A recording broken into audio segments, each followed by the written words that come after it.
Best of both worlds. The fastest reflexes modern technology has to offer, onboard computer assisted Welcome memory, back. A Robocop reboot is set to hit theaters this week, but the themes of the futuristic 1987 original may still hold true. And some of the predictions made on how the future would look, like Detroit being in shambles, actually became a reality, sadly. And this is how old I am. I interviewed Peter Weller back in '87. He was the original Robocop. Hey, let's bring in our entertainment guy, Kevin McCarthy. Hi.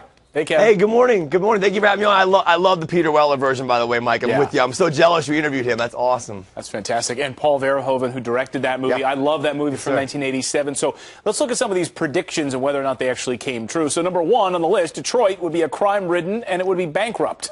Right. Well, the original Robocop had Detroit very crime-ridden, and also you had the idea of Robocop 2 saying it was bankrupt. And now, I love Detroit. It's the setting for one of my favorite movies of all time, a movie called True Romance, but we all know where the Motor City stands today, and a lot of people would blame that on the American car companies because they were making cars that Americans just didn't want to drive. And that kind of reminds me of a different cable news network that started in the 80s that everyone thought they were going to be number one. I can't remember the name of them, but I think America has spoken on that. So. Yeah, Lifetime. I remember back in '87 too. They had facial recognition in the movie in '87, and that came true.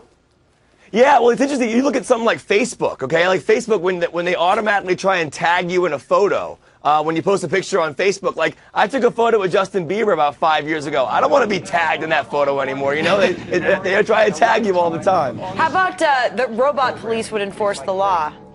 You know, this one's interesting because you look at obviously the idea of Robocop is you have these unmanned machines, these machines that could not be swayed by human emotion. Exactly. And, it's almost like you look at every intersection today, there's red light cameras everywhere, right? So it's like, Juliet, you're absolutely gorgeous, but I would love to see you try and talk your way out of a red light camera ticket, No, that's not possible. She'd manage to do it. She'd cry and well up, and then that robot would even feel Doesn't bad. work anymore. All right, the new movie. I'm excited to see it because I'm a fan of the actor who was in the star of The Killing on AMC. He's playing Robocop in this one. So what did you think of the movie?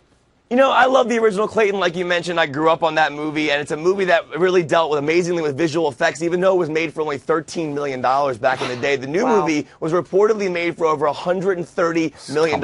We have a really cool clip from the movie. Check this out. This is interesting. This is private property. You are not authorized to be here. I'd put those guns down now if I were you. Stand down. All right, man, we're good. Go, back it up.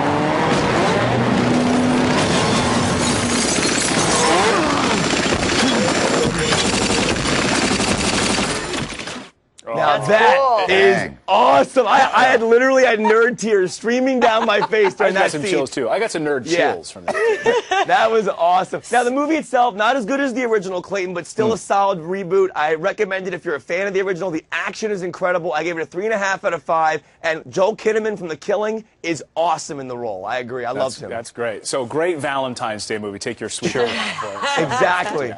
Exactly. All Thanks, right. Kevin. Kevin, thank you. Kevin, great to see you. Check out nerdtears.com, and you can follow Kevin on Twitter at what? Kevin McCarthy TV? Kevin McCarthy TV and Skip Winter's Tale. And I do recommend About Last Night as a matinee if you want to see that movie. It's a rated R raunchy comedy. And the Lego movie. Yeah, I love the Lego movie. I love the Lego movie.